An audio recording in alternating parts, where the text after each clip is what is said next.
Undercover millionaire orders coffee.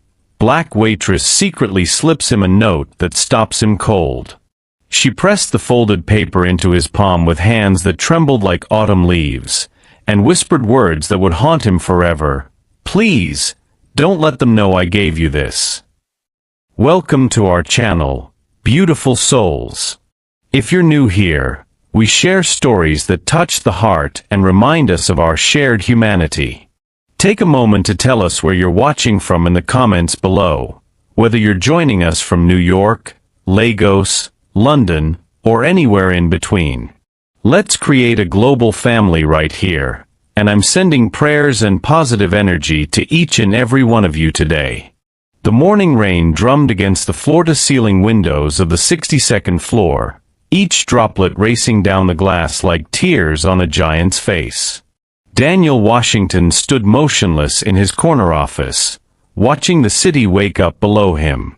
From this height, the people looked like ants, their struggles invisible, their dreams microscopic. At 38, he commanded a tech empire worth $3 billion. His reflection in the rain-streaked window showed a man who had everything the world said mattered: sharp jawline, designer suit that cost more than most people's monthly salary, eyes that had learned to reveal nothing. But those same eyes held a hollowness that no amount of money had been able to fill. "Mr. Washington?" His secretary's voice crackled through the intercom.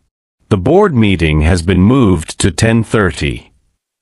"Cancel it," he said without turning around. "Cancel everything today." "Sir, I'm going out."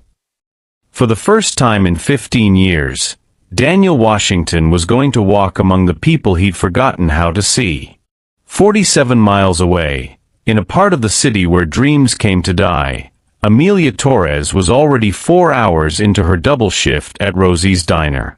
The fluorescent lights buzzed overhead like dying insects, casting harsh shadows across her dark skin, highlighting the exhaustion etched around her 29-year-old eyes.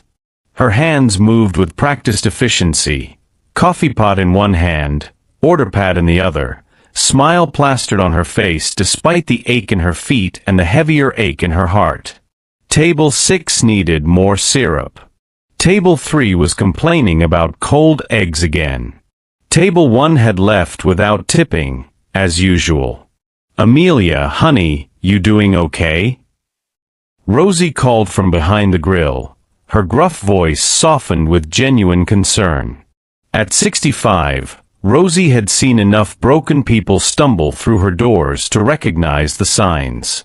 "Just fine, Miss Rosie," Amelia lied, refilling the coffee pot with hands that never quite stopped shaking anymore. The letter in her apron pocket felt like it weighed 1,000 pounds. Its words burned into her memory. Final notice. Eviction proceedings will begin. She had 72 hours to find $800. 72 hours to save the only home her daughter Maya had ever known. Daniel's Bentley sat in his garage like a sleeping beast, but today he walked past it, past the Mercedes, past the vintage Porsche his business partner had given him for his birthday. Instead, he climbed into his oldest possession, a beat-up Honda Civic from his college days, hidden behind the luxury cars like a shameful secret. He caught his reflection in the rearview mirror and barely recognized himself in the worn baseball cap and faded jeans he'd found buried in his closet. When had he stopped looking like a person and started looking like a corporation? The drive took him through neighborhoods that existed in a different world from his penthouse reality. Broken streetlights, boarded windows, children playing in lots where grass had given up trying to grow. This was where he'd come from, where he'd sworn he'd never return. Rosie's Diner sat on the corner of 5th and Morrison like a beacon of warm light in a sea of gray. Its neon sign flickered between open and ope, the N having surrendered to time and neglect. But through the smudged windows, Daniel could see life, real life, messy and authentic, and everything his world had forgotten how to be. He sat in the car for 10 minutes, hands gripping the steering wheel, heart hammering against his ribs. Why was he here? What was he hoping to find?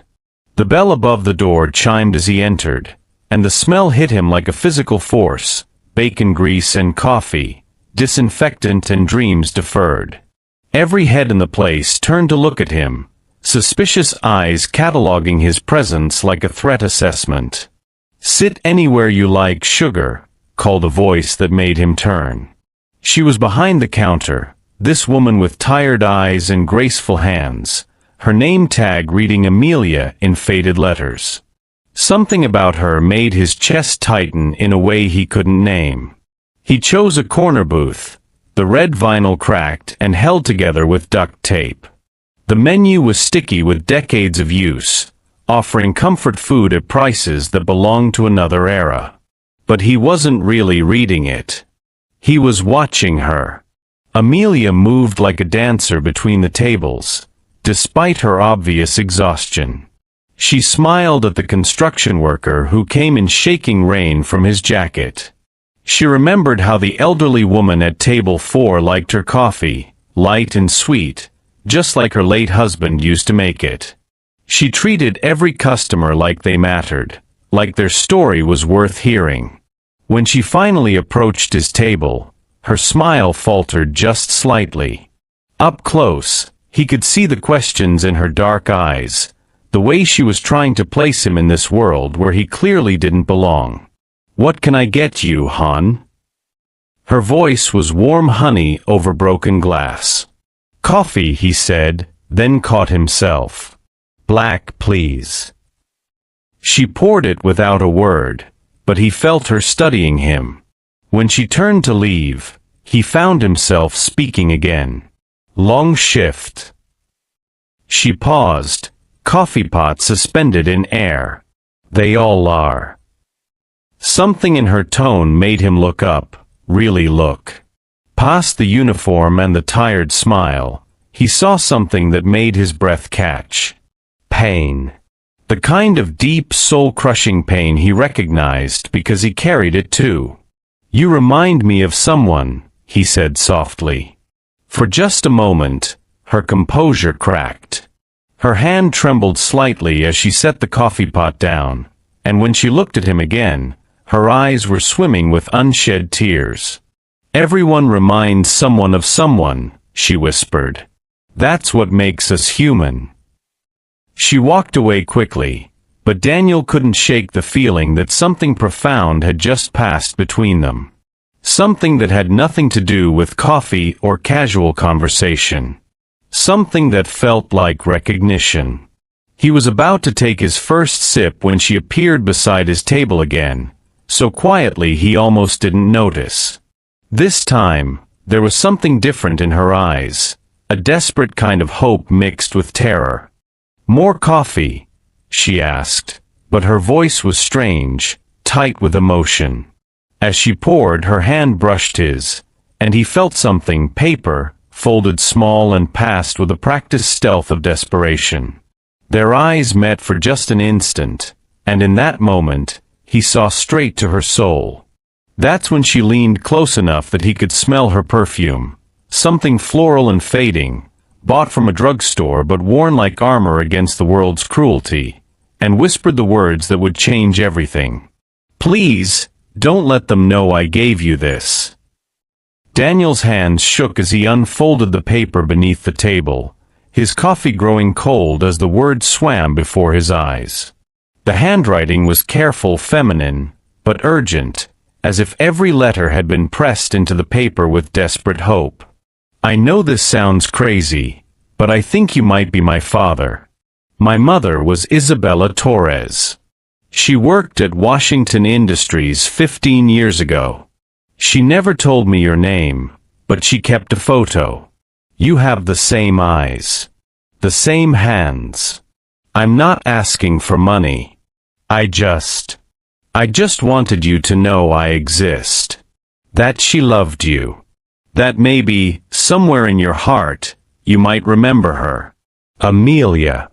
The paper slipped from his fingers like a falling leaf. "Isabella." The name hit him like a physical blow, stealing the breath from his lungs and sending his mind spiraling back 15 years to when he was a different man entirely. When he was nobody special, just Daniel Washington, a 23-year-old night janitor working his way through business school, cleaning offices in his own father's company after hours. Isabella Torres had been the most beautiful woman he'd ever seen. Not beautiful in the polished, artificial way of the socialites who surrounded him now, but beautiful in the way that sunrises are beautiful, natural, radiant, impossible to ignore. She was a secretary then, staying late to finish reports, and they would talk during his rounds. Small conversations at first, about dreams, about books, about the weight of carrying other people's expectations. Daniel. Amelia's voice seemed to come from underwater. She had returned to his table, her face pale with terror and hope warring in equal measure. Are you okay?" He looked up at her, really looked, and felt his world tilt on its axis. God, how had he not seen it? The shape of her eyes, the way she held her chin when she was thinking, the graceful way her hands moved even when they were shaking. She was Isabella's daughter. His daughter. The child he'd never known existed. "Isabella," he whispered, and watched Amelia's face crumble. "You remember her?" It wasn't a question. Tears spilled down her cheeks like broken pearls, and she pressed her hand to her mouth to stifle a sob. She said you were kind. That you were the only person who ever saw her as more than just another pretty face. Daniel's throat felt like it was closing. She never told me. About you. I never knew. She found out she was pregnant 2 weeks after you graduated and left for Silicon Valley. Amelia's voice was barely a whisper, thick with 15 years of wondering and hurt. She said she didn't want to hold you back. That you had dreams bigger than a small-town girl and an unplanned baby. The diner around them faded into background noise. The clatter of dishes, the hum of conversation, the hiss of the coffee machine, it all became white noise as Daniel stared at this young woman who was his daughter. His daughter, who was standing in front of him wearing a stained uniform, working a double shift, slipping desperate notes to strangers because she was drowning and had nowhere else to turn. What happened to her? He asked, though he already knew from the past tense in Amelia's note that the answer would break what remained of his heart. Cancer. The word fell between them like a stone into still water. 3 years ago. She fought so hard, worked right up until the end to pay for treatments. I took care of her. Daniel closed his eyes, feeling 15 years of success and achievement crumble to ash in his mouth. While he'd been building his empire, buying his mansions, collecting his awards, Isabella had been fighting for her life. And their daughter, his daughter, had been caring for her, probably sacrificing her own dreams to do it. "I'm sorry," he said, and the words felt pathetically inadequate. "I'm so sorry. If I had known." "She made me promise never to look for you," Amelia continued, wiping her eyes with the back of her hand. "She said you deserved to live your life without complications from the past. But then I saw you on the news last month, the tech summit downtown. And I knew. I just knew. You've been looking for me. For 3 weeks. I've been taking the bus to different coffee shops and restaurants downtown, hoping maybe I'd see you again. Hoping maybe I'd have the courage to." She gestured helplessly at the note. "This is crazy. I know this is crazy. You're Daniel Washington. You're on magazine covers. You probably think I'm just some desperate girl trying to scam you." "No." The word came out more forcefully than he intended, making her flinch. He softened his voice. "No, I don't think that. I think you're brave. Braver than I've ever been." Amelia laughed, but it was a broken sound. "Brave? I'm a 29-year-old waitress who lives in a one-bedroom apartment with my 8-year-old daughter, working 3 jobs and still can't make ends meet. I'm the opposite of brave." "You have a daughter." His voice was hoarse with emotion. "I have a granddaughter. Maya." Amelia's face lit up for the first time since she'd sat down. She's amazing.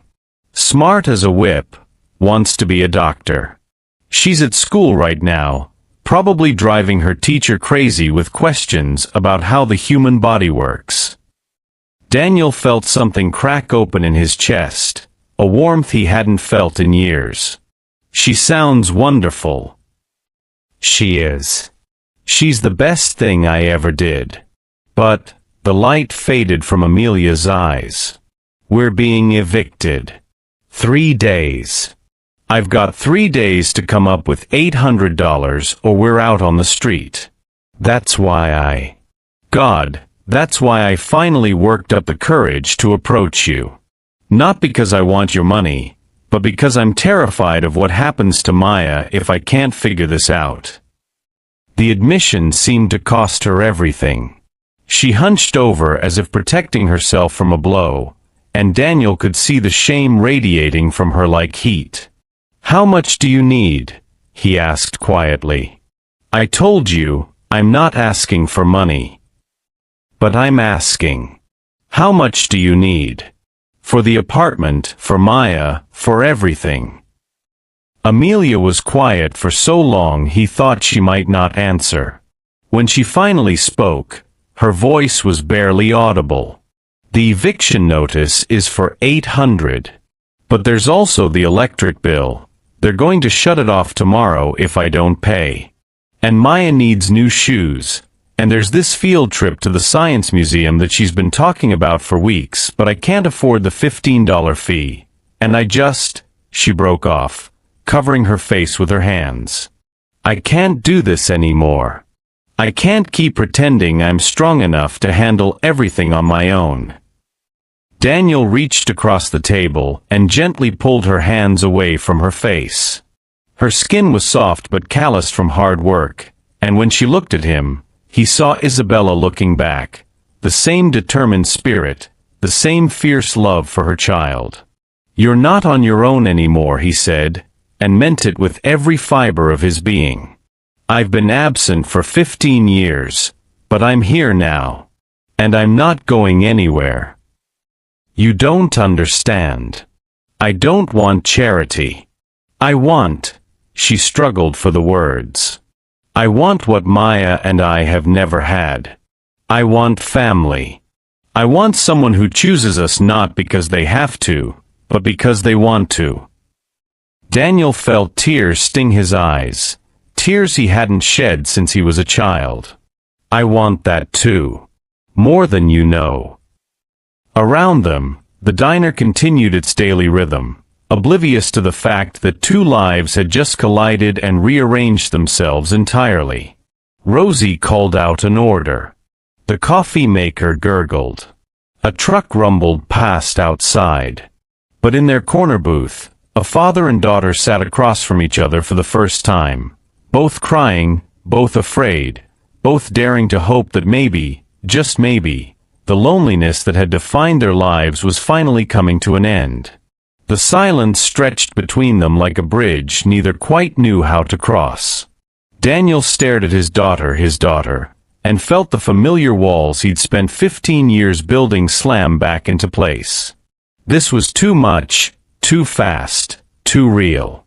In his world, problems were solved with contracts and negotiations, not with tears and diners that smelled like grease and broken dreams.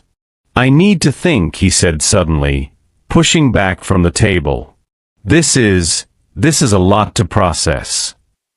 The light in Amelia's eyes dimmed instantly, and she straightened in her seat, wrapping her server's apron around herself like armor. "Of course. I understand. I shouldn't have. This was a mistake." No, that's not what I meant. It's exactly what you meant. Her voice had gone cold, professional. The same tone she probably used with customers who complained about their eggs or left without tipping. You came here slumming it, playing dress-up in your old clothes, and some desperate waitress handed you a sob story about being your long-lost daughter. Now you're thinking about how to get out of here before someone recognizes you. Daniel winced because she wasn't entirely wrong. Part of him, the part that had learned to protect itself through emotional distance, was already calculating exit strategies. That's not fair. Fair. Amelia laughed, but there was no humor in it. You want to talk about fair? Fair would have been my mother having your phone number when she found out she was pregnant. Fair would have been you helping her through chemo instead of me dropping out of college to work 3 jobs. Fair would have been Maya having a grandfather for the past 8 years instead of just me. Each word hit him like a physical blow, and Daniel felt his own defenses rising. I didn't know, Amelia. How could I have helped when I didn't even know you existed? Because you left. The words burst out of her like a dam breaking. Several customers turned to look, and she immediately lowered her voice, glancing nervously toward the kitchen where Rosie was watching with concern. You graduated and you left for your big important life in California, and you never looked back. You never called, never wrote, never wondered what happened to the woman you claimed to care about. The accusation stung because it carried the weight of truth. He had left. He had been so focused on escaping his past, on becoming someone bigger than the janitor's son from Detroit, that he'd severed every connection to who he used to be. Including Isabella. I was 23 years old, he said defensively. I was nobody. I had nothing to offer anyone. You had yourself. That would have been enough for her. It would have been enough for me. Daniel's phone buzzed insistently in his pocket, probably his assistant wondering where he was, or his business partner calling about the deals he was supposed to be closing today. His real life, calling him back to where he belonged. To where things made sense and feelings could be managed with spreadsheets and quarterly reports. I have meetings, he said, hating himself even as the words left his mouth. People depending on me. I can't just disappear without explanation. Amelia nodded slowly, and he watched her rebuild her walls in real time. Right. Of course. The Daniel Washington empire waits for no one. It's not that simple. It's exactly that simple. She stood up, pulling her order pad from her apron pocket. Thanks for the coffee conversation, Mr. Washington. I hope you find whatever you're looking for. She started to walk away, but Daniel caught her wrist gently. Amelia, wait. The money for your apartment, for Maya. Let me help with that, at least. She jerked her hand free as if his touch burned. I don't want your guilt money. It's not guilt money. You're my daughter. I want to help. No, she said fiercely. You want to write a check and make this go away. You want to solve the problem so you can go back to your penthouse and forget you ever met the waitress who disrupted your nice, clean life with her messy emotions and inconvenient needs. That's not true. Isn't it? She tilted her head, studying him with eyes that were far too knowing for someone so young. Tell me, Daniel, can I call you Daniel? Or should it be Mr. Washington? Tell me, when you walk out of here, are you going to drive straight back to your office and pretend this never happened? He opened his mouth to deny it, but the words wouldn't come. Because she was right. He was already planning his escape, already thinking about how to compartmentalize this encounter so it wouldn't disrupt the careful balance of his controlled existence. That's what I thought. Amelia's voice was infinitely sad. You know what the real tragedy is? For 15 years, I built up this fantasy about who my father might be. I imagined he was someone brave, someone who would fight for the people he loved. Someone who wouldn't run when things got complicated. Each word was a knife to his chest. Amelia. My mother used to tell me stories about you. About how you would stay late just to talk with her, how you made her laugh when she was stressed about work. She said you were the first person who ever saw her for who she really was, not just what she could do for them. Tears were streaming down her face again, but her voice remained steady. She loved you her whole life. Even after you left. Even when she was dying and calling out your name in her sleep. Daniel felt like he was drowning. Stop. Please. Why? Because it hurts? Because it's real? Because it doesn't fit into your quarterly earnings report? Because I can't fix it. The words exploded out of him, raw and desperate. I can't bring her back. I can't undo 15 years of absence. I can't make myself into the father you deserved.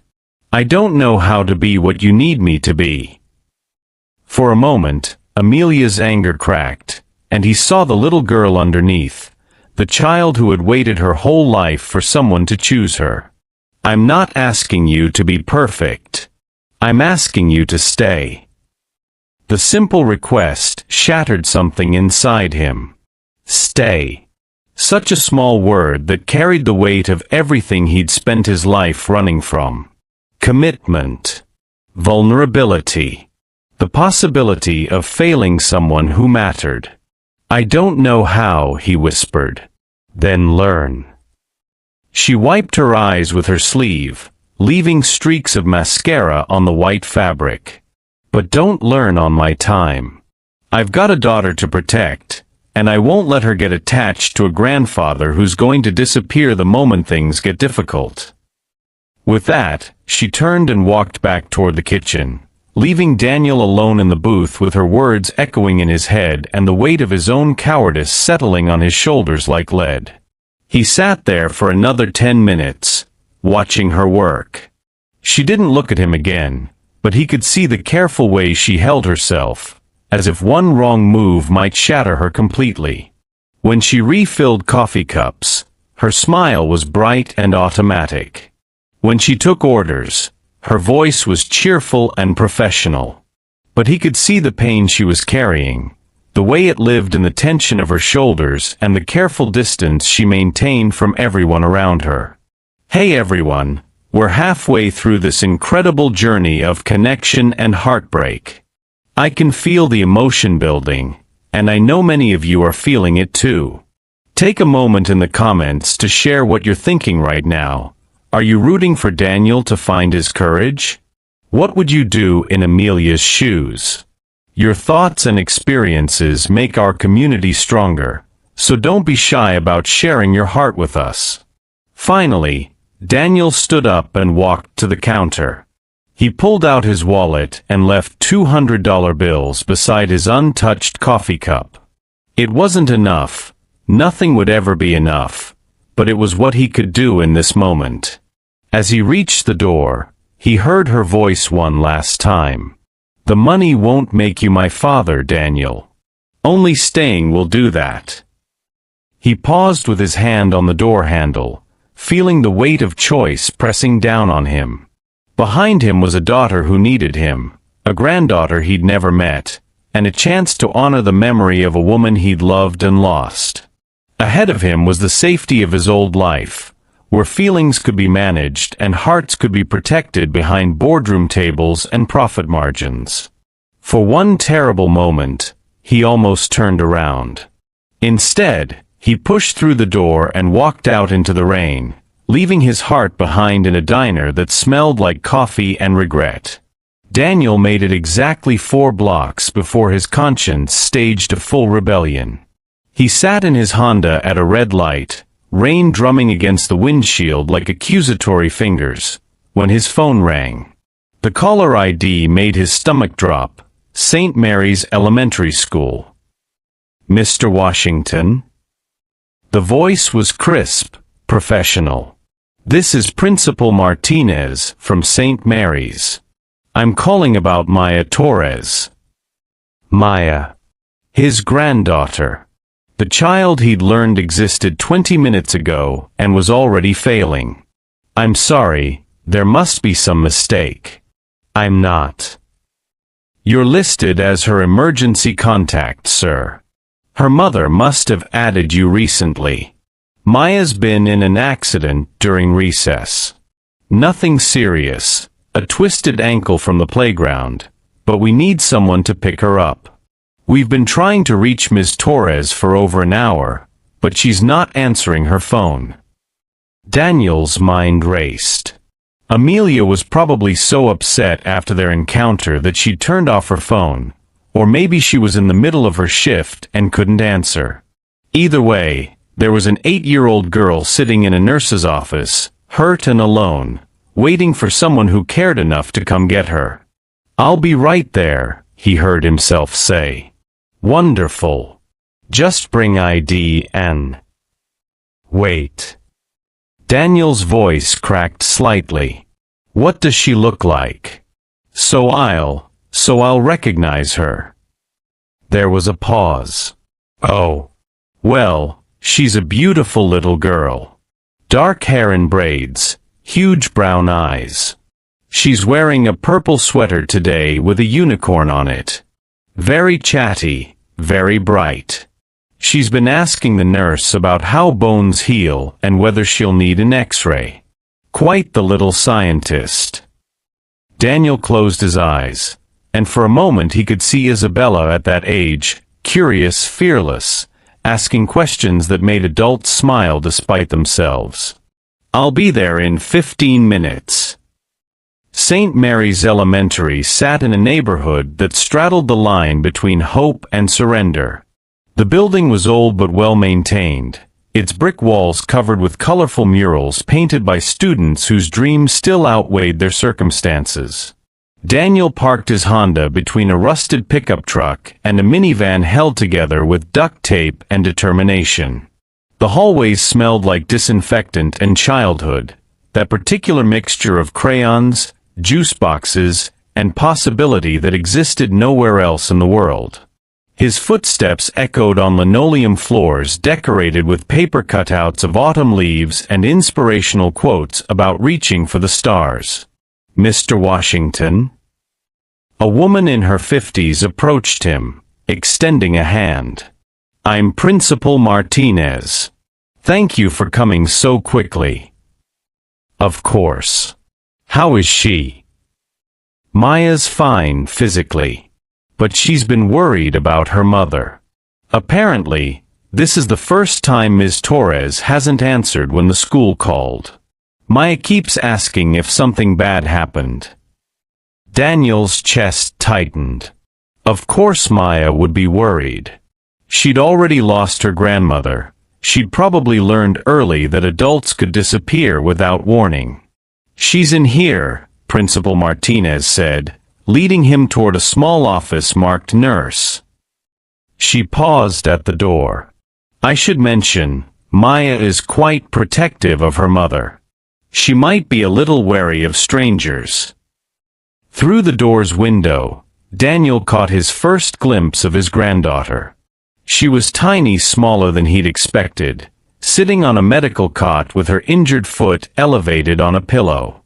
Her purple unicorn sweater was exactly as described, and her dark hair was indeed in neat braids that had started to come loose during play. But it was her eyes that stopped his heart, Isabella's eyes, dark and intelligent and far too serious for someone who should still believe in magic. She was reading a book that looked far too advanced for her age, her lips moving slightly as she worked through the complicated words. When she sensed someone at the door, she looked up, and Daniel felt the full force of her scrutiny. Maya. Principal Martinez opened the door. "This is Mr. Washington. He's here to pick you up." Maya's eyes narrowed slightly. "I don't know you." "You're right," Daniel said, stepping carefully into the room. "We haven't met. But your mom asked me to come get you." "Where is she? Why isn't she answering her phone?" Maya's voice was steady, but Daniel could hear the underlying fear. This was a child who'd learned not to trust easily. "She's at work. Sometimes the diner gets really busy and she can't answer right away." Maya tilted her head, studying him with an intensity that was unnerving. "How do you know about the diner?" "Smart girl. Too smart for her own good, probably. I met your mom today. We talked." "About what?" Daniel found himself at a loss. How do you explain to an 8-year-old that you're her grandfather? That her mother had been carrying the secret of your existence her entire life? That you just learned she existed and had already screwed up your first chance at being family? "About you, actually," he said finally. "She told me you want to be a doctor." Maya's expression softened slightly. "I want to help people. Like the doctors who tried to help Grandma Bella." The casual mention of Isabella Grandma Bella hit Daniel like a physical blow. Maya had known her grandmother, had memories of her that he would never share. Another piece of his daughter's life that he'd missed entirely. "That's a wonderful dream," he managed. "It's not a dream. It's a plan." Maya closed her book and slid it into a small backpack decorated with planets and stars. "Dreams are for people who hope things might happen. Plans are for people who make things happen." The words were so matter-of-fact, so eerily mature, that Daniel felt his throat tighten. This 8-year-old had already learned lessons about self-reliance that had taken him decades to understand. "Your ankle feeling better?" he asked, nodding toward her elevated foot. "It's just a sprain. The nurse gave me ice and told me to rest it. I told her I've seen worse injuries, but she said I should take it easy anyway." Maya shrugged as if playground accidents were a normal part of her day. "Mom always says our bodies are tougher than we think, but we should still take care of them." "Your mom sounds very wise." "She is. She works really hard to take care of us. 3 jobs, you know. Sometimes she falls asleep at the kitchen table doing paperwork." Maya's voice carried a protective edge. "But she always makes sure I have what I need. Always." The message was clear. Don't you dare judge my mother. Don't you dare think we need saving. "I can see that," Daniel said quietly. "She's raised an amazing daughter." For the first time, Maya smiled. Just a small upturn of her lips, but it transformed her entire face. "She says I'm her greatest accomplishment. That everything she does is worth it because of me." Daniel felt something crack open in his chest. This was what love looked like. This fierce protective bond between a mother and daughter who had only each other. This was what he'd missed. What Isabella had built without him. "Well," Maya said, sliding carefully off the medical cot and testing her weight on her injured ankle, "I guess you can drive me home. But I'm supposed to call Mom and let her know I'm okay." "Of course." Maya pulled an ancient flip phone from her backpack, the kind of phone that was probably a hand-me-down from someone's hand-me-down. She dialed with practiced ease. "Hi, Mom. It's me. I'm okay. I just hurt my ankle a little." "No, don't leave work." "I'm fine, really. There's a man here, says he knows you? Mr. Washington." "Yeah, that's him." "Okay. Okay, I love you too. She hung up and looked at Daniel with new interest. Mom says you're special. That I should be nice to you. She said that. She was crying a little when she said it. Mom doesn't cry very much, so I figure you must be pretty important. They walked through the school together, Maya moving carefully on her injured ankle but refusing Daniel's offer to carry her backpack. She was independent to a fault, this little girl, probably had to be, with a mother working 3 jobs and no other family to rely on. What kind of car do you drive? Maya asked as they approached the parking lot. A Honda Civic. She looked surprised. Really? I thought you'd drive something fancy. Mom said you're really successful. The Honda works just fine. Good. Fancy cars are wasteful. All that matters is getting from one place to another safely.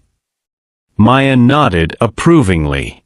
Mom says people who buy expensive things they don't need are usually trying to fill up empty spaces inside themselves. Another profound observation from someone who should be worried about homework and cartoons. Daniel was beginning to understand that Maya Torres was not like other 8-year-olds.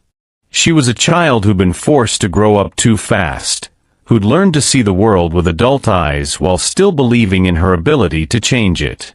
As they drove toward her apartment, Maya kept up a steady stream of commentary about their neighborhood. She pointed out Mrs. Chen's garden, where she sometimes helped water the tomatoes. She showed him the library where she went after school when her mom was working late.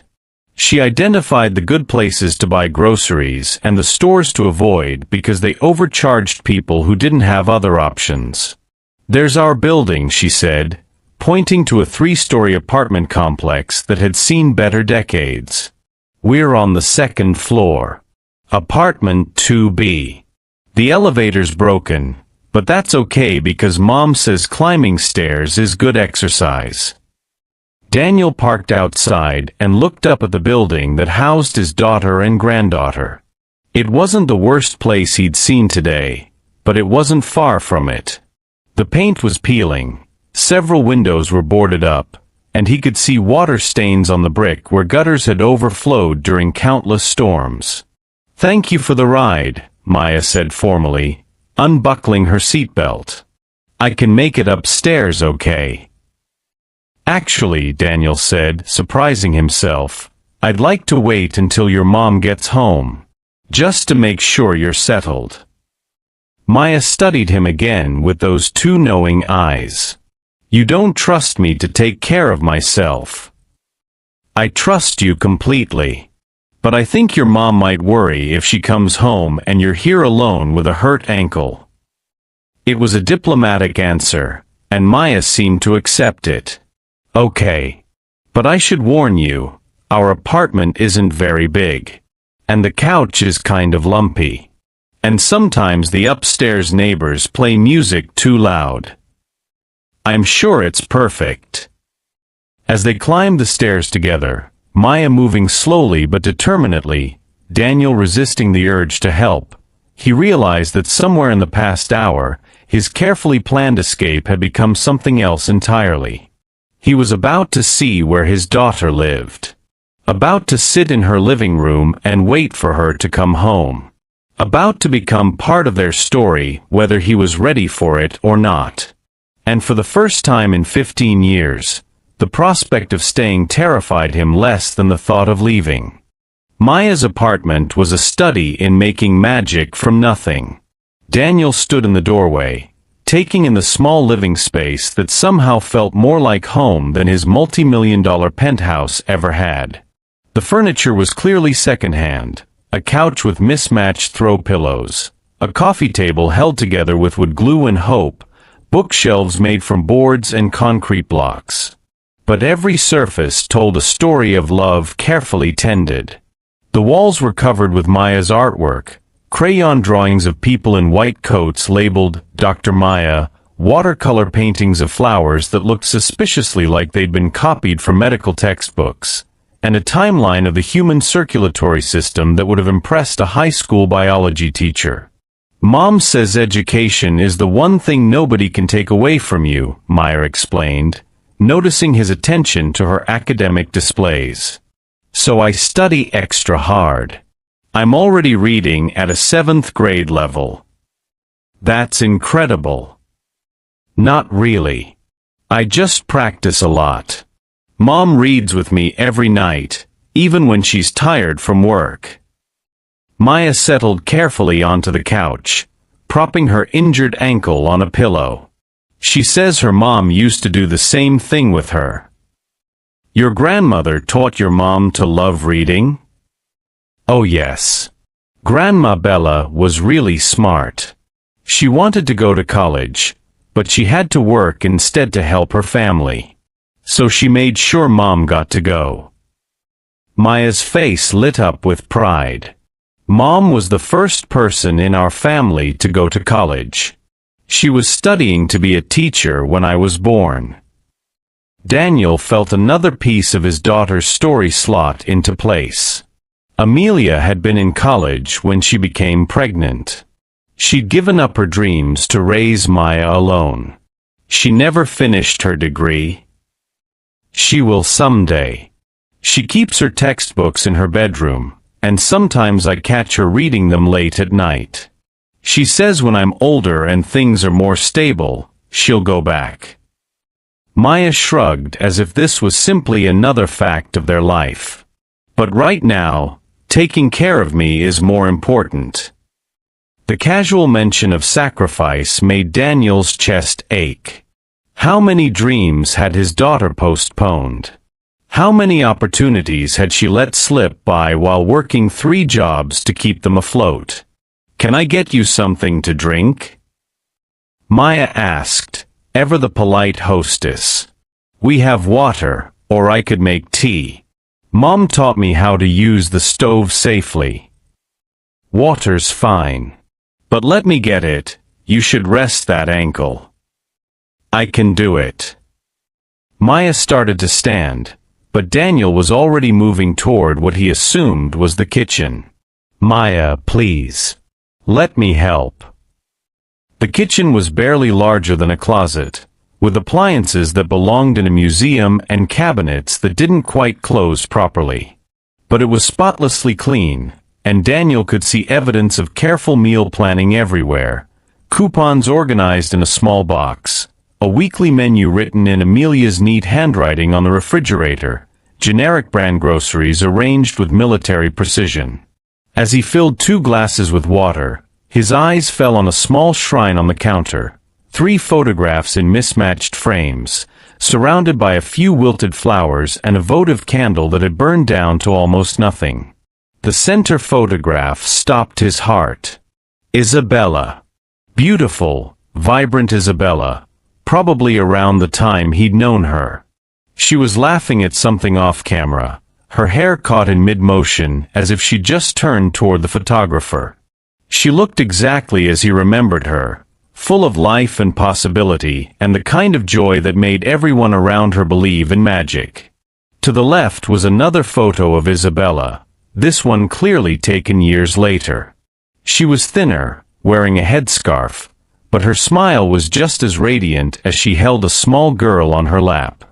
Maya, maybe 4 or 5 years old, grinning toothlessly at the camera while her grandmother whispered something in her ear.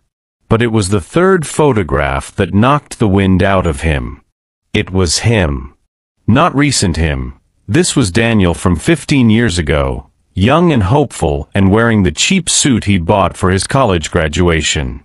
He was standing outside the Washington Industries building, shaking hands with his father, the photo that had run in the company newsletter when he'd won the scholarship that would take him to Silicon Valley.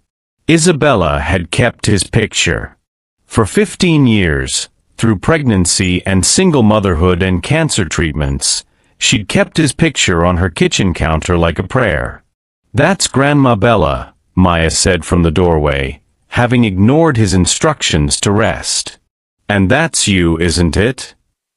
Daniel's hand trembled as he set down the water glasses. Yes. Mom doesn't know I know about that picture. She thinks she hid it when she moved Grandma's altar to our apartment.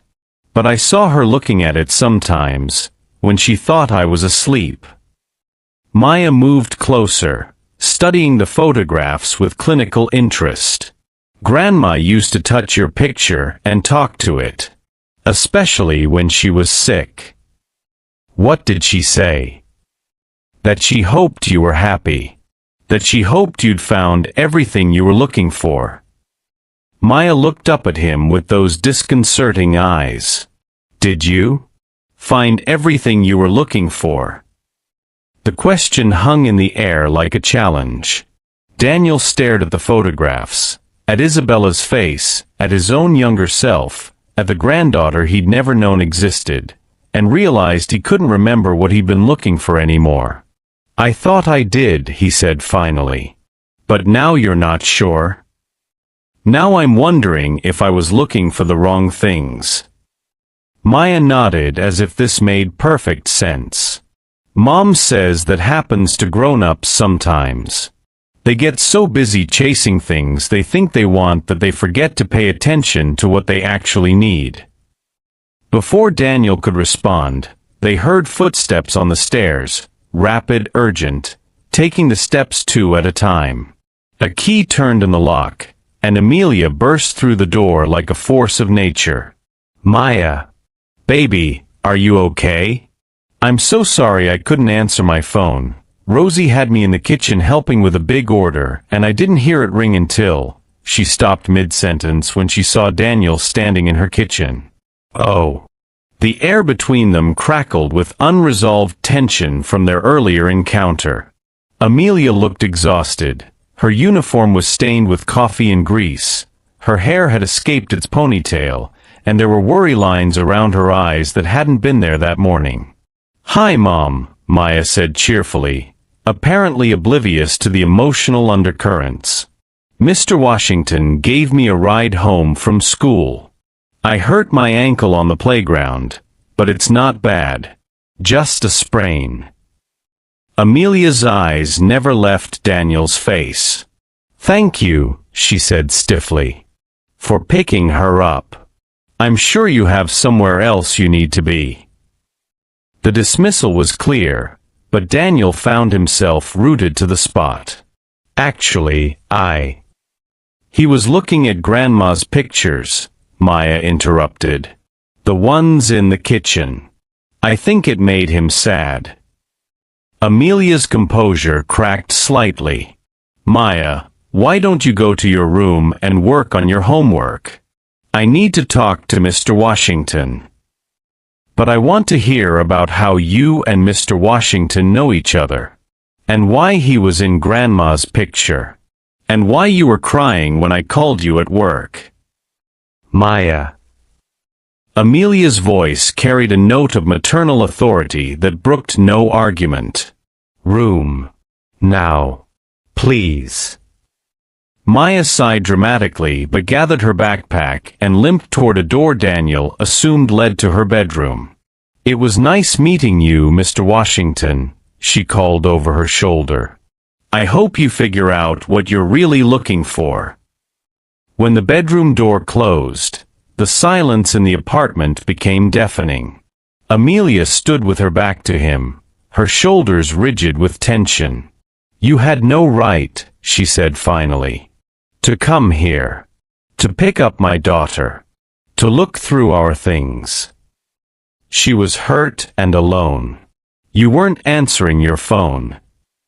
So you decided to play grandfather for an afternoon?" Amelia turned to face him, and he could see tears threatening at the corners of her eyes. "Do you have any idea how confusing this is for her? How confusing it is for me? I'm sorry. I didn't plan this. The school called, and I couldn't leave her there." "Why not? You left us before."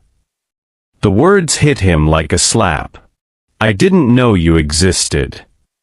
But you knew my mother existed. and you never looked back." Amelia moved to the kitchen and began aggressively putting away dishes that were already clean. "Do you know what it was like for her? Being pregnant and alone at 19?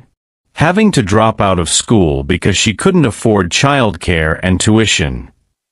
"Tell me," Daniel said quietly. "Please. I want to know." Amelia's hands stilled on a coffee mug. "Why? So you can feel worse about yourself." "Because she was important to me. Because I loved her, and I need to understand what happened after I left." The admission seemed to deflate some of Amelia's anger. She set down the mug and leaned against the counter, looking suddenly fragile despite her defensive posture. "She worked at a pharmacy after you left," Amelia said. "Stood on her feet 8 hours a day, came home exhausted, and still found energy to read to me every night. She never complained, never made me feel like I was a burden, but I could see how hard it was." "What about her family? Your grandparents?" "They disowned her when she got pregnant. Said she brought shame on the family." Amelia's voice was bitter. "So it was just us. Always just us." Daniel closed his eyes, imagining Isabella facing pregnancy and motherhood completely alone. "I should have been there." "Yes, you should have. But you weren't. And she made peace with that. She had to." Amelia looked at the photographs on the counter. "But she never stopped loving you. Even when I was angry about not having a father, even when things got really hard, she would tell me stories about you. About how kind you were, how you made her laugh, how you saw her as more than just another pretty face. She was extraordinary." "She was. And she raised me to believe that love was worth the risk, even when it didn't work out the way you planned." Amelia's voice broke slightly. "But she also taught me to be careful about who I let into my life. Into Maya's life. Because little girls who lose the people they love, it changes them." The warning was clear, and Daniel felt the weight of it settling on his shoulders. This wasn't just about him and Amelia anymore. There was an 8-year-old girl in the next room who had already lost her grandmother, who was just beginning to understand that life could take away the people you loved without warning. "What do you want from me, Amelia?" he asked. "What would make this right?" "I don't know if anything can make it right. 15 years is a long time. Maya and we've learned to be enough for each other. We don't need saving. But maybe you need family." "Maybe." Amelia wiped her eyes with the back of her hand. "But family doesn't get to just show up when it's convenient. Family shows up when it's hard. When it's messy. When there's nothing in it for them except the chance to love someone." "I want to try," Daniel said, and meant it more than he'd ever meant anything in his life. "I want to learn how to be family." "It's not about wanting, Daniel. It's about choosing. Every day. Even when it's difficult. Even when it doesn't fit into your perfect life." From the bedroom came the sound of Maya's voice, talking animatedly to someone on the phone about her day at school. Her laughter filtered through the thin walls, bright and hopeful and absolutely trusting that the adults in her life would figure out how to love each other. "She deserves better than parents who can't get their act together," Amelia said softly. "She deserves a grandfather who will never leave her," Daniel replied. "And I want to be that person. If you'll let me try." The morning sun filtered through the thin curtains of Amelia's apartment, casting long shadows across a scene that would have been impossible just 24 hours earlier. Daniel Washington, billionaire tech mogul, sitting cross-legged on a worn carpet, helping his 8-year-old granddaughter build a model of the human heart out of construction paper and determination. The left ventricle is the strongest chamber, Maya explained with the authority of someone who had memorized every medical textbook she could get her hands on. It has to pump blood to the whole body, so it needs to be really muscular. Like this. Daniel held up a piece of red paper he'd carefully folded according to her exacting specifications. Perfect. Now we need to add the arteries. The aorta is the biggest one. It's like the main highway for blood. Maya's eyes sparkled with enthusiasm as she reached for the blue construction paper. Did you know that if you laid out all the blood vessels in your body in a straight line, they would stretch for about 60,000 miles? That's incredible. Daniel found himself genuinely fascinated, not just by the facts but by the passionate way Maya delivered them. How did you learn all this? Books, mostly. And videos at the library when Mom has time to take me. Mrs. Patterson, she's the librarian. She orders special books for me about medicine and science. Maya glued another artery in place with surgical precision. Mom says I'm going to be the best doctor ever because I'm starting my education early. From the kitchen came the sound of Amelia humming softly as she prepared lunch, the first truly relaxed sound Daniel had heard from her since yesterday's emotional revelation. It had taken 3 hours of careful conversation the night before, with Maya acting as an inadvertent mediator between them, before the walls had begun to come down. It had started when Maya asked Daniel to help her with a science project about genetics, innocently wondering aloud about what traits she might have inherited from the father side of the family. The question had led to Daniel sharing stories about his own father, the janitor who had worked double shifts to pay for his son's education, who had died of a heart attack 3 years ago without ever seeing his son's success. Grandpa George sounds like he was a good man, Maya had said seriously. I wish I could have met him. He would have loved you, Daniel had replied, and meant it completely.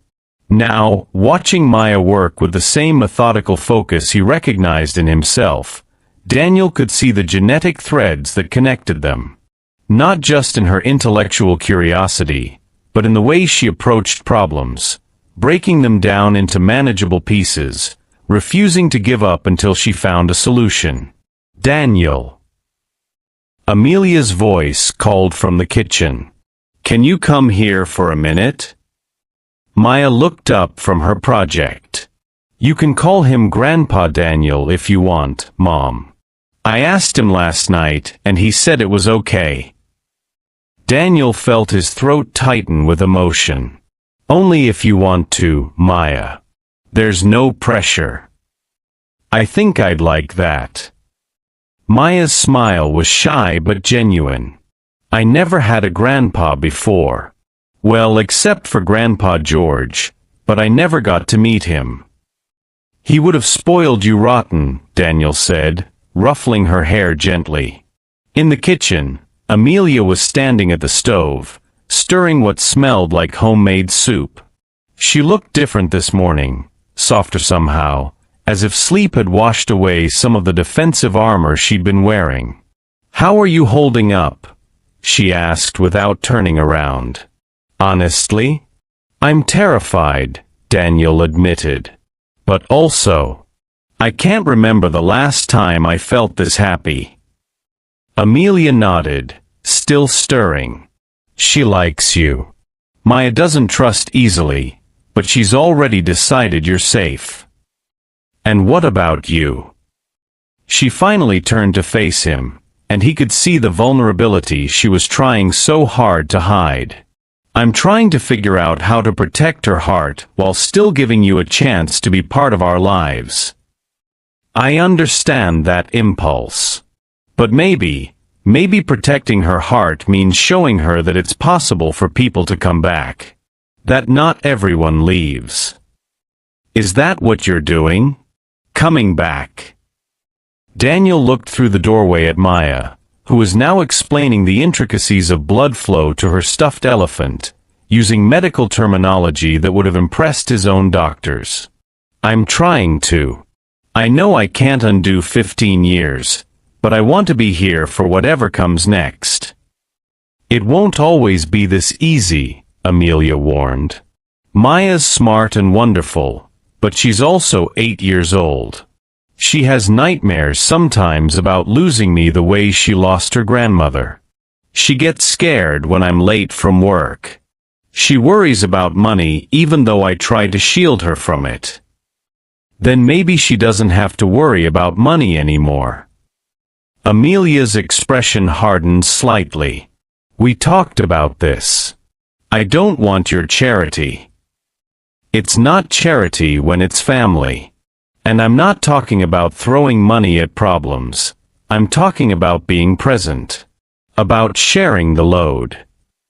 Daniel moved closer, choosing his words carefully. Maya mentioned you want to go back to school. What if you could do that? What if you didn't have to work 3 jobs just to keep your heads above water? And what would you get out of it? Besides the satisfaction of playing savior. I'd get to know my daughter. I'd get to watch my granddaughter grow up. I'd get to be part of something real for the first time in 15 years. Before Amelia could respond, Maya appeared in the doorway, holding her completed heart model with obvious pride. Look. It's done. All 4 chambers, plus the major arteries and veins. And see this part. She pointed to a small section she'd colored purple. That's where the electrical signals start that make the heart beat. It's called the sinoatrial node, but most people just call it the heart's pacemaker. It's beautiful, sweetheart, Amelia said, her voice thick with emotion. You did amazing work. Grandpa Daniel helped. He's really good at following directions. Maya beamed at him. Mom, can we show him the photo albums after lunch? I want him to see pictures of Grandma Bella when she was young. Daniel felt his chest tighten. Only if your mom thinks that's okay. Amelia studied his face for a long moment, as if trying to read his intentions. Finally, she nodded. I think Grandma Bella would like that. They spent the afternoon spread across the living room floor, surrounded by photo albums that chronicled Isabella's life. Daniel saw her as a child, gap-toothed and grinning. As a teenager, beautiful and full of dreams.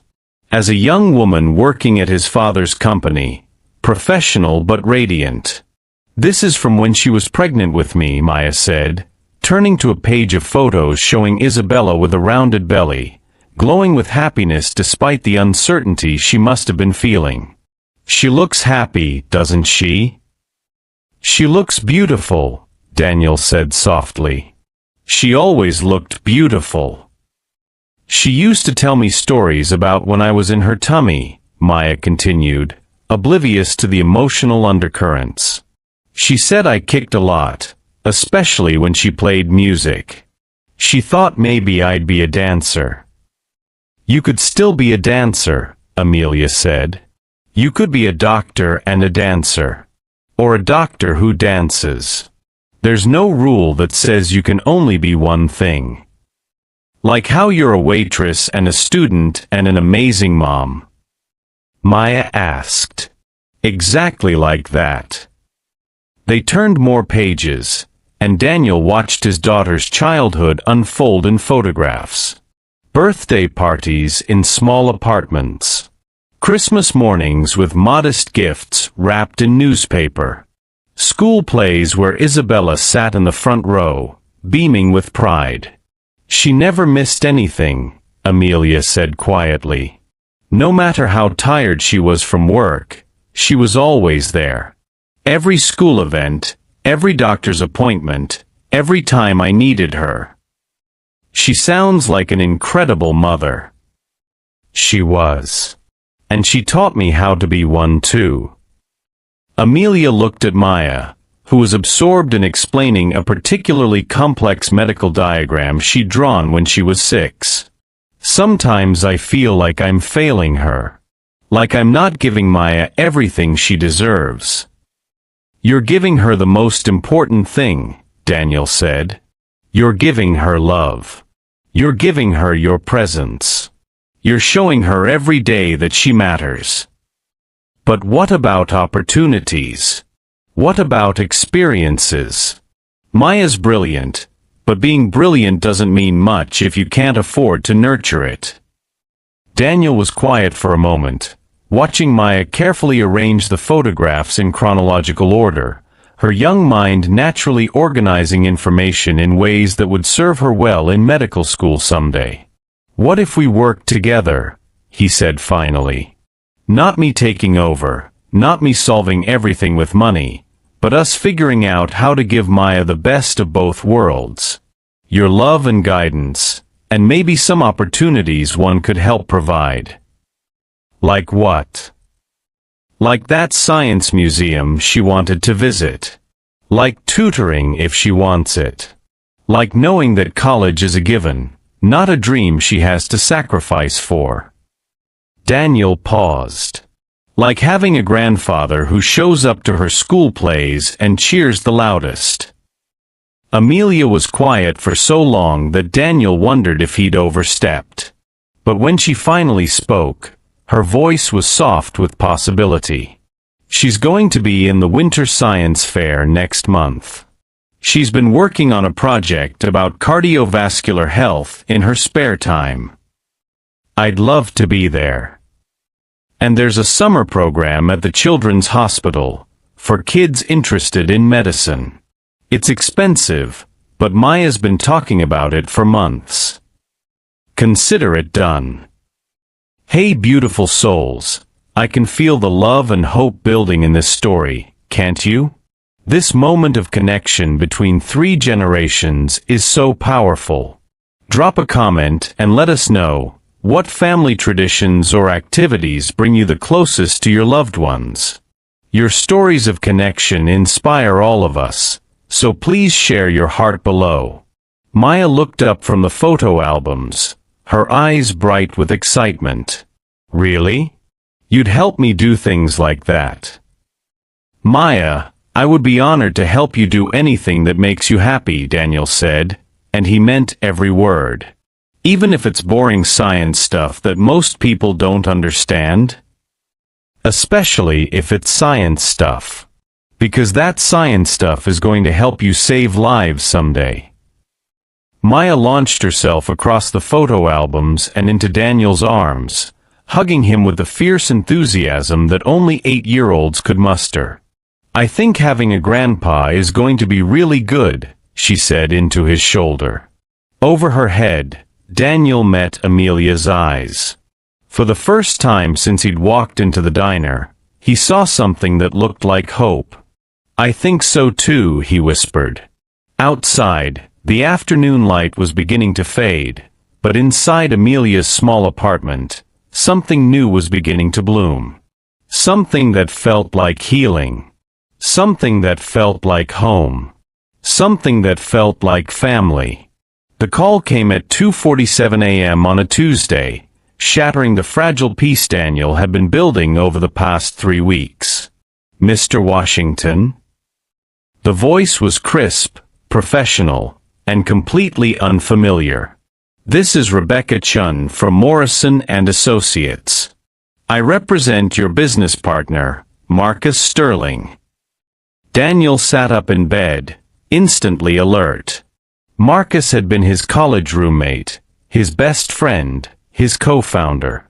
They'd built Washington Industries together from a garage startup to a billion-dollar empire. Marcus calling lawyers instead of calling him directly meant something was very, very wrong. "What's this about, Ms. Chun?" "Mr. Sterling is concerned about your recent absence from company operations. There have been missed meetings, delayed decisions on major acquisitions, and frankly, behavior that's inconsistent with your fiduciary responsibilities to the company and its shareholders." Daniel's blood ran cold. "I've been handling my responsibilities." "Have you?" Because according to our records, you've missed the sole expansion meeting, the quarterly board review, and 3 separate investor calls. The Yamamoto deal worth $2.3 billion is stalling because you haven't returned their calls. The accusation hit him like a physical blow because it was true. For 3 weeks, he'd been splitting his time between his penthouse office and a small apartment above a diner, between board meetings and science fair projects, between the life he'd built and the family he'd discovered. And somewhere in the juggling act, things had started to slip. Mr. Sterling is prepared to call for a vote of no confidence unless you can assure us that you're fully committed to your role as CEO, Ms. Chen continued. The company cannot afford this kind of instability. Marcus can call me directly if he has concerns. He tried. Multiple times. You haven't returned his calls. Daniel closed his eyes, remembering the stack of messages from Marcus that he'd been meaning to get to. Tomorrow, he'd told himself. After Maya's doctor appointment. After dinner with Amelia. After he figured out how to be a grandfather and a CEO simultaneously. I need to speak with him. I'm afraid that's not possible right now.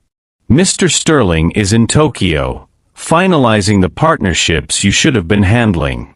He'll be back Friday for the emergency board meeting. Emergency board meeting? Friday at 9 a.m.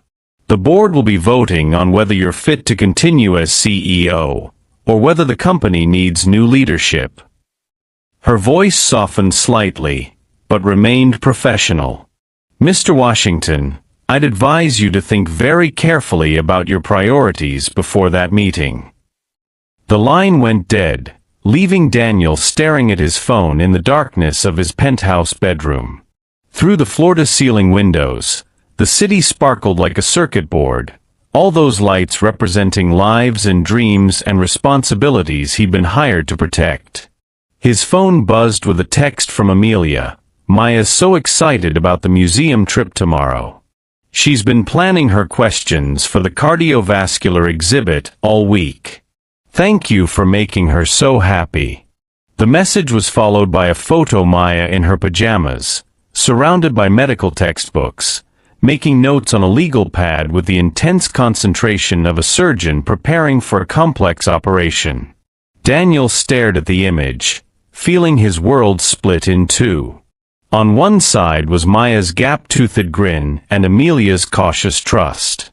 On the other was the empire he'd spent 15 years building, the thousands of employees who depended on him, the investors who trusted him with their futures. He tried to sleep, but dawn found him still awake, staring at the ceiling and trying to figure out how to be in 2 places at once. The museum trip was scheduled for 10 a.m. The emergency meetings Marcus had called would start at 8. By 7 a.m., Daniel had made his choice. He called Amelia's cell phone, knowing she'd be getting ready for her morning shift at the diner. Good morning, her voice was warm, happy. Maya's been up since 6, organizing her notebook. I think she's more prepared for this museum visit than some medical students. Amelia, I can't make it today. The silence stretched so long he wondered if the call had dropped. What do you mean you can't make it? Something came up at work. An emergency. I have to handle it. Today? Right now. Her voice had gone cold, professional. The same tone she'd used with difficult customers at the diner.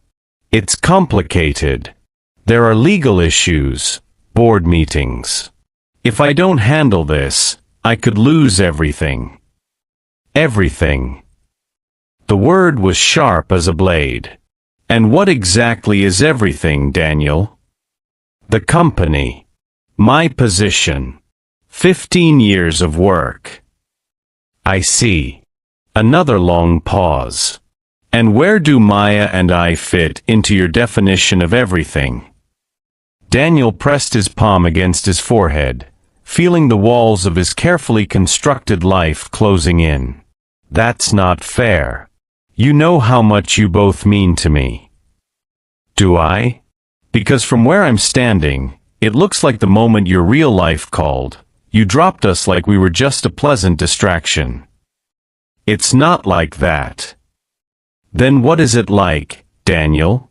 Because I'm looking at my 8-year-old daughter, who's been ready to go since sunrise, who's been telling everyone at school about her grandfather who's taking her to the museum, who finally believed that someone wasn't going to let her down. Each word was a knife to his chest. I'll reschedule. We'll go next weekend. Next weekend. Amelia's laugh was bitter. Right. Assuming nothing more important comes up. Assuming your real life doesn't interfere again. Amelia, please. You have to understand, Dash. No, you understand something. Maya has been abandoned enough for one lifetime. Her father never existed, her grandmother died, and every adult who's ever promised her something has eventually found a reason why they couldn't deliver. I will not let you be another name on that list. I'm not abandoning anyone. It's one day. It's never just one day, Daniel. It's one day, then 1 week, then 1 month, then suddenly you're a stranger again who sends birthday cards and Christmas presents but never shows up when it matters. That's not who I am. Isn't it? Because right now, you're choosing the same thing you chose 15 years ago. You're choosing success over people. You're choosing your empire over your family. Daniel felt something crack inside his chest. I built that empire so I could provide for people. So I could take care of the people I love. No, you built that empire to prove you were worth something. But here's what you still don't understand. You are already worth something. To my mother. To me. To Maya. But that's not enough for you, is it? We're not enough. The accusation hung in the air like smoke from a fire that had just consumed everything he thought he'd built. Mom. In the background, he could hear Maya's voice, bright with excitement. Is Grandpa Daniel here yet? Daniel closed his eyes, imagining his granddaughter's face when Amelia told her the museum trip was cancelled. Imagining the moment when her trust in him shattered like glass. Tell her I'm sorry, he said quietly. Tell her yourself. Amelia's voice was ice. Call her in 10 years when your empire doesn't need you anymore. Maybe she'll still remember who you are. The line went dead. Daniel sat in his penthouse office, surrounded by awards and accolades and symbols of his success, and felt more alone than he'd ever felt in his life. Through his windows, he could see the museum in the distance, a building where his granddaughter was supposed to be learning about hearts and dreaming about her future as a doctor. Instead, she was probably crying in her mother's arms, learning another lesson about how adults let you down when something more important comes along. His assistant knocked on the door. Mr. Washington? The emergency board meeting is in 30 minutes. Legal wants to prep you on the no-confidence vote. Send them away, Daniel said without turning around. Sir. Send them all away. Cancel the meeting. Cancel everything. But sir, Mr. Sterling said Dash. I don't care what Marcus said. Daniel stood up, grabbing his jacket. Some things are more important than empire building. He was halfway to the elevator when his phone buzzed with a text from an unknown number. Grandfather Daniel, Mom is crying and won't tell me why. Did I do something wrong? Are you not coming to see the hearts today? Maya, Mom showed me how to text. The message was followed by a selfie, Maya holding up her notebook, forcing a smile that didn't reach her eyes. Daniel stared at the photo and felt his carefully constructed world collapse around him. He'd become exactly what Amelia had accused him of being. He'd become his father's son, so focused on building something impressive that he'd forgotten to build the relationships that made success meaningful. And now, standing in his glass tower looking down at a city that suddenly felt empty, Daniel Washington realized he'd made the biggest mistake of his life. Daniel stood in the elevator, watching the numbers climb toward the parking garage, his reflection fracturing in the polished steel doors like a broken man trying to put himself back together. Maya's text burned in his phone, her innocent question, "Did I do something wrong?" echoing in his mind like an accusation. 47 floors below, Marcus Sterling was probably pacing the boardroom, checking his watch, preparing to destroy everything Daniel had built. In 2 hours, the vote of no confidence would proceed with or without him. By noon, he could be stripped of his CEO title, his legacy reduced to a cautionary tale about distracted leadership. But all he could see was Maya's forced smile in that selfie. All he could hear was Amelia's voice breaking as she said, "We're not enough." The elevator doors opened, and Daniel stepped into the underground garage where his cars waited like sleeping monuments to his success. The Bentley gleamed under the fluorescent lights, leather seats that had never known the weight of a car seat, pristine interior that had never been blessed with the chaos of childhood. He walked past it. The Honda Civic sat in the corner like a forgotten memory, dusty from 3 weeks of neglect. As he slid behind the wheel, Daniel caught sight of something on the passenger seat, a small piece of construction paper, carefully folded. Maya's heart model from that first afternoon, the one she'd insisted he take home, so you can remember how hearts work.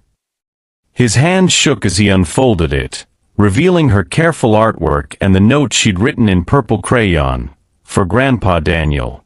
Hearts are strong because they never stop trying. Love, Maya Torres Washington." Torres Washington. She'd hyphenated their names, claiming him as family even when he'd done nothing to earn it. Daniel pressed the paper to his chest and felt something fundamental shift inside him. For 15 years, he'd been running toward something he thought would fill the emptiness inside him. But sitting in this car, holding this gift from a little girl who believed hearts never stopped trying, he finally understood what Isabella had known all along. Love wasn't something you earned through achievement. Love was something you chose, every day, even when it was hard. Especially when it was hard. He started the engine. The drive to the museum took 22 minutes through downtown traffic. 22 minutes for Daniel to practice what he was going to say, to figure out how to apologize for being the kind of man who let boardrooms matter more than broken hearts. 22 minutes to transform from Daniel Washington, CEO, into the grandfather Maya deserved. The Natural History Museum sat like a temple to curiosity and wonder, its stone facade carved with the names of scientists and explorers who dedicated their lives to understanding the world. Children streamed up the front steps with their parents, bright with the kind of excitement that only came from knowing something magical was waiting inside. Daniel parked and walked through the entrance, his heart hammering against his ribs. The main hall soared 3 stories above him, filled with the echo of voices and laughter and the particular sound of discovery that happened when young minds encountered something that would change them forever. He found them in the cardiovascular exhibit, exactly where he knew they'd be. Maya stood transfixed in front of a giant model of a human heart, her notebook clutched in one hand while she used the other to trace the path of blood flow through the chambers. She was talking to herself in the intense, focused way that meant her mind was processing information at light speed. The left ventricle contracts first, she was saying to her reflection in the display case glass, pushing oxygenated blood through the aortic valve and into the aorta, which distributes it to the whole body through the arterial system. Amelia sat on a nearby bench, watching her daughter with a fierce pride that only mothers possessed. But even from across the room, Daniel could see the sadness in her posture, the way she held herself like someone who'd been proven right about something she desperately wanted to be wrong about. Daniel approached slowly, his footsteps echoing on the polished floor. Maya heard him first, turning around with an expression that cycled through surprise, hope, and cautious joy in the space of a heartbeat. "Grandpa Daniel?" Her voice was small, uncertain. "I thought you weren't coming." "I'm sorry I'm late, sweetheart. I had to take care of something important." Maya's eyes searched his face with the intensity of someone who'd learned early to read adult emotions for signs of disappointment or departure. "More important than hearts." "Nothing is more important than hearts, Maya. Especially yours." Amelia stood up from the bench, her expression guarded. "Daniel, what are you doing here?" "I'm choosing," he said simply. "I'm choosing you. Both of you. I'm choosing family." "What about your empire? Your emergency meetings?" Daniel pulled out his phone and held it up so she could see the screen. 17 missed calls from Marcus. 23 unread messages from his assistant. Notification after notification from a company that was probably in crisis, from investors who were demanding answers, from a life that had continued spinning without him. He turned off the phone and slipped it into his pocket. "Empires can be rebuilt," he said. "Hearts can't." Amelia's composure cracked slightly. "You don't understand. They could destroy everything you've worked for. Then I'll build something new. Something better. Something that has room for the people who matter most." Maya had been following their conversation with the careful attention of a child who understood more than adults gave her credit for. Now she stepped forward, reaching for Daniel's hand with a natural trust that broke his heart and rebuilt it simultaneously. "Are you really staying this time?" she asked. "Even if people are mad at you?" Daniel knelt down so he was at her eye level, this brilliant little girl who carried Isabella's eyes and his own stubborn determination. "Maya, I want you to understand something. Adults sometimes make mistakes. Big ones. And one of the biggest mistakes they can make is thinking that work is more important than the people they love. Is that the mistake you made?" "Yes. But do you know what's special about mistakes?" Maya shook her head, her braids bouncing. "They're only permanent if you don't learn from them. And I've learned that being your grandfather is the most important job I'll ever have. More important than being a CEO, more important than running a company, more important than anything. Even if it means you're not rich anymore." Daniel laughed, and it felt like the first genuine sound he'd made in weeks. "Sweet girl, having you and your mom in my life makes me the richest man in the world." Maya studied his face for a long moment, then nodded with the solemnity of someone rendering a verdict. "Okay. But you have to promise something." "Anything." "You have to promise that if you get scared about choosing us again, you'll remember that hearts are strong because they never stop trying. And families are strong because they don't give up on each other." Daniel felt tears sting his eyes. "I promise.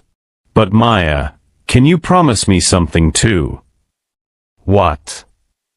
"Promise me you'll never stop believing that you're worth choosing. No matter what anyone else does, no matter what mistakes other adults might make, promise me you'll remember that you are absolutely worth choosing, every single day." Maya threw her arms around his neck, hugging him with the fierce intensity of someone who'd been afraid of losing something precious. "I promise, Grandpa Daniel." Over her head, Daniel met Amelia's eyes. She was crying now, tears streaming down her face as she watched her daughter find the security she'd always tried to provide but had never quite been able to guarantee. "What happens now?" Amelia asked softly. "Now we look at hearts," Daniel said, standing up but keeping Maya's hand firmly in his. "And then we go home, and I teach Maya how to make my father's famous grilled cheese sandwiches. And tonight, we figure out how to build a life that has room for science museums and board meetings, for family dinners and business trips, for everything that matters." "And the company?" Daniel smiled, feeling lighter than he had in 15 years. "The company will survive. It has to. Because I've got a granddaughter who wants to be a doctor, and I plan to be there for every step of that journey. Which means I need to build something sustainable, something that serves life instead of consuming it." Maya tugged on his hand, pulling him toward the heart display. "Come on, Grandpa Daniel. I want to show you how the electrical system works. It's like the heart has its own computer that tells it when to beat." As they walked deeper into the exhibit, Maya chattering excitedly about cardiac rhythms and arterial pressure, Daniel felt his phone buzz one last time in his pocket. He didn't check it. Whatever crisis awaited him in the corporate world could wait. Right now, he had more important work to do. He had a heart to learn about. He had a granddaughter to cherish. He had a family to choose, every day, for the rest of his life.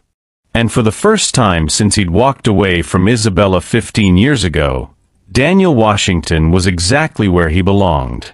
6 months later. The coffee shop was nothing like Rosie's diner. Where Rosie's had been all cracked vinyl and flickering neon, hearts and grounds gleamed with warm wood and soft lighting, its walls decorated with children's artwork depicting various organs of the human body, Maya's contribution to the interior design.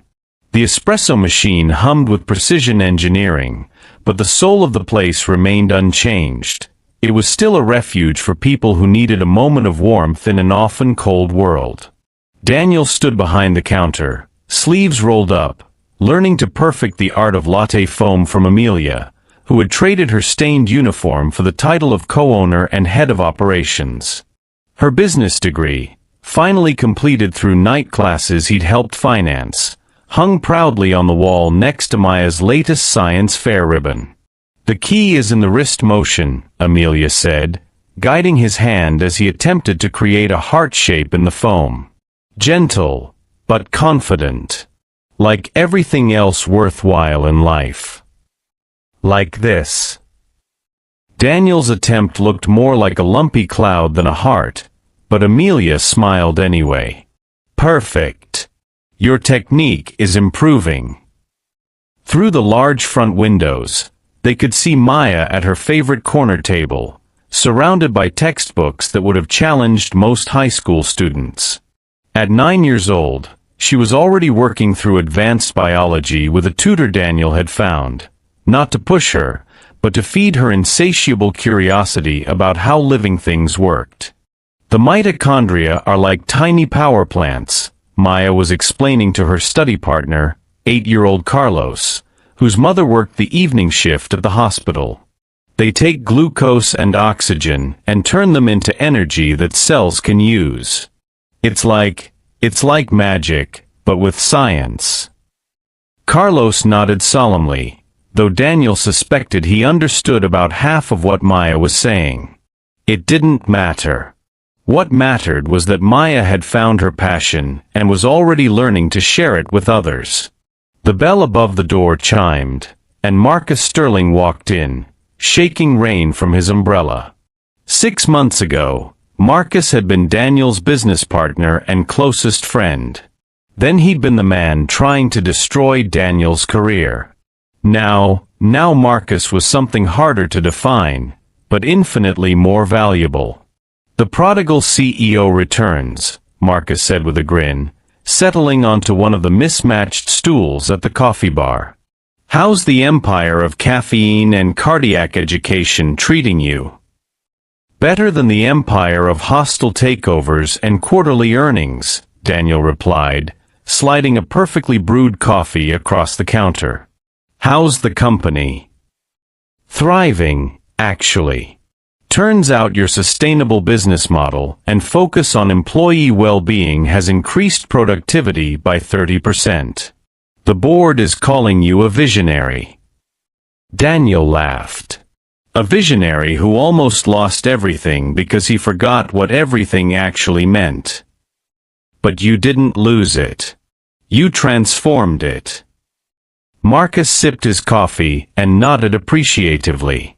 Washington Industries is pioneering work-life integration, funding community education programs, and somehow making more profit than ever. Plus, having a CEO who runs a coffee shop on weekends makes for great PR. I don't run it for PR. I know. That's what makes it work. The transition hadn't been easy. The board had initially voted Daniel out as CEO, just as Marcus had threatened. But 3 months later, when the company's new direction under Daniel's revised leadership philosophy began showing unprecedented results, they'd asked him to return, this time with a contract that guaranteed time for family, community involvement, and what the business journals were calling radical work-life integration. Daniel had accepted, but on his own terms. He worked 4 days a week at Washington Industries, implementing programs that helped employees balance career success with personal fulfillment. The other 3 days, he was here, learning the coffee business from his daughter and granddaughter, building something that served hearts as well as bottom lines. Uncle Marcus. Maya bounced over from her study table, medical textbook still clutched in her hands. Want to see my presentation on circulatory system disorders? Always, Marcus said, and meant it. Over the past 6 months, he'd become a fixture in their lives. The uncle who showed up to school plays and helped with science projects, who'd learned that some investments couldn't be measured in dollars. Maya, Amelia called from behind the counter. It's almost time to close up. Can you help Carlos pack up his things? Sure, Mom. Maya skipped back to her table, but not before hugging Daniel around the waist. Grandpa Daniel, are we still going to the medical college tomorrow? Wouldn't miss it. Dr. Patterson is expecting us at 10. Maya beamed. The monthly visits to the local medical school had become a tradition, Daniel pulling strings to arrange tours and talks with professors, Maya absorbing every word like a sponge.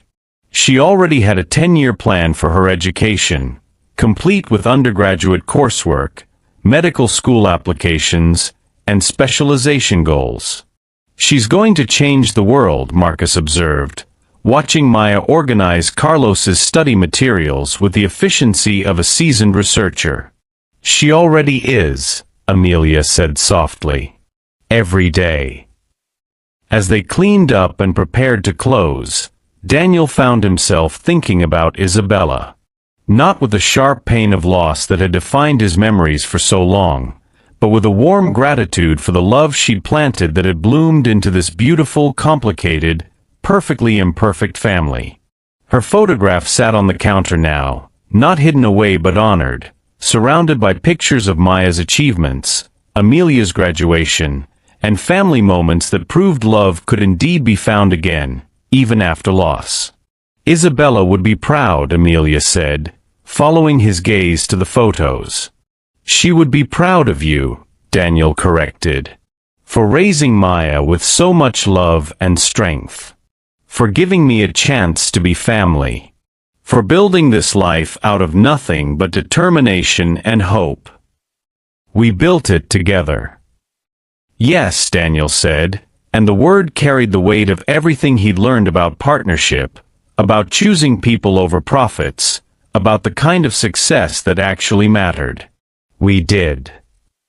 Maya finished her cleanup and bounced back over to them, Carlos trailing behind her. Mom, Can Carlos come with us to the medical school tomorrow? His mom has to work, and I think he'd really like seeing the anatomy lab. If it's okay with his mother, Amelia said. But Maya, remember what we talked about. Not everyone learns the same way you do. Carlos might not find hearts as fascinating as you do. But what if he does? What if seeing those models helps him discover something he loves? What if we can help him find his passion the way Grandpa Daniel helped me find mine? Daniel felt his chest tighten with emotion. This was what legacy actually looked like. Not buildings with your name on them or awards gathering dust on shelves, but a 9-year-old girl who understood that success meant lifting others up, who saw her own gifts as tools for helping people discover theirs. You know what, Maya? He said. I think you're absolutely right. Carlos, would you like to join us tomorrow? Carlos's shy smile was answer enough. Beautiful souls, we've reached the end of this incredible journey together. As we've watched Daniel, Amelia, and Maya build something real and lasting from unexpected beginnings, I hope you found pieces of your own story reflected in theirs. Love truly can be found in the most surprising places when we're brave enough to choose connection over comfort, family over fear. Take a moment in the comments to share what this story meant to you. Maybe a time when someone chose you when you needed it most, or when you found the courage to choose love over everything else. And if this story touched your heart, please like and subscribe so we can continue sharing these powerful reminders that we're all connected, that every ending is really a new beginning, and that the best adventures start when we dare to let people into our hearts. Until next time, keep believing in the power of unexpected love. Later that evening, after Carlos had been picked up by his grateful mother, after Maya had finished her homework and fallen asleep surrounded by medical textbooks, Daniel and Amelia sat on the small balcony of her apartment, their apartment now, watching the city lights twinkle like earthbound stars. Do you ever miss it? Amelia asked softly. The penthouse, the power, the certainty of that old life. Daniel considered the question seriously. Down on the street, he could see people hurrying home from late shifts, students walking back from the library, families finishing errands before bedtime. Real people living real lives. The kind of lives he'd forgotten existed when he was living 47 floors above them. I miss the simplicity of it, he said finally. It was easier when success had a clear definition, when I could measure my worth in quarterly reports and stock prices. This is messier, more complicated. But this is real. That other life was like living in a museum of my own achievements, impressive to look at, but hollow to live in. He reached for her hand, threading their fingers together. I spent 15 years trying to become someone worthy of love, and it turns out I was already worthy. I just needed to let myself be known. Amelia squeezed his hand. Maya asked me something yesterday that I haven't been able to stop thinking about. What? She asked if I thought her father, her biological father, ever wonders about her. If he ever thinks about the daughter he doesn't know exists.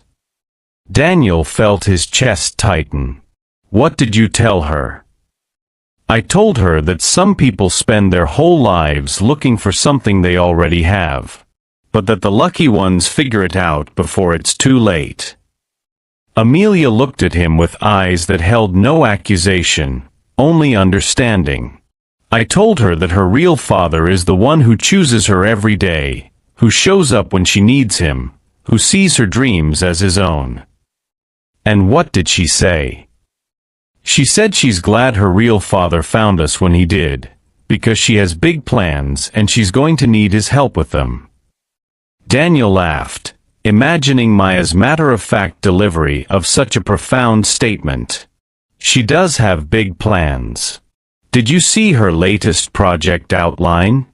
She wants to establish a network of community health clinics in underserved neighborhoods. She's 9 years old and she's already thinking about systemic healthcare reform. She gets that from you, you know.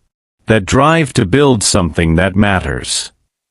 She gets her compassion from you. Her strength from Isabella. Her brilliance from all of us. Daniel stood up and pulled Amelia to her feet. And she's going to get all the support and love we can give her to make those dreams reality. They stood together on the balcony, this family that had found each other through coffee and courage, through shared pain and chosen love. Below them, the city hummed with the lives of millions of people, each carrying their own stories of loss and hope, of dreams deferred and second chances taken.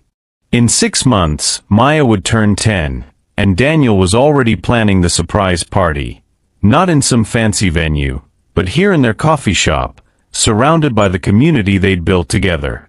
Customers who become friends, employees who become family, children who saw Maya as a role model and Daniel as proof that adults could change. In 18 months, Amelia would graduate with her master's degree in education, ready to implement the community learning programs they'd been designing together. Programs that would give kids like Carlos the same opportunities Maya had, that would prove education was a gift meant to be shared. In 10 years, Maya would be choosing colleges, and Daniel would be there for every application, every interview, every moment of uncertainty and triumph. He would be the grandfather who never missed a milestone, who showed up not just for the big moments, but for the small ones that actually mattered. And someday, when Maya was a doctor changing the world one heart at a time, she would tell her own children about the grandfather who learned that the strongest hearts were the ones that never stopped trying to love better. As they turned to go inside, Daniel caught sight of their reflection in the window, a man, a woman, and the warm light of home behind them. For a moment, he could see Isabella there too, smiling at the family she'd made possible, at the love that had survived 15 years of separation to bloom again in a diner that smelled like coffee and possibility. "Thank you," he whispered to her memory, to the universe, to whatever force had brought him back to where he belonged. Inside, Maya stirred in her sleep, muttering something about cardiac catheterization procedures and the importance of bedside manner. Tomorrow, she would wake up excited about their trip to the medical school, full of questions and dreams and the absolute certainty that she was loved enough to reach for anything. And Daniel Washington, former CEO, current coffee shop co-owner, forever grandfather, would be there to catch her if she fell and cheer her on when she soared. Because some endings are really beginnings. And some love is worth waiting a lifetime to find. Beautiful souls, we've reached the end of this incredible journey together. As we've watched Daniel, Amelia, and Maya build something real and lasting from unexpected beginnings, I hope you found pieces of your own story reflected in theirs. Love truly can be found in the most surprising places when we're brave enough to choose connection over comfort, family over fear. Take a moment in the comments to share what this story meant to you. Maybe a time when someone chose you when you needed it most, or when you found the courage to choose love over everything else. And if this story touched your heart, please like and subscribe so we can continue sharing these powerful reminders that we're all connected, that every ending is really a new beginning, and that the best adventures start when we dare to let people into our hearts. Until next time, keep believing in the power of unexpected love.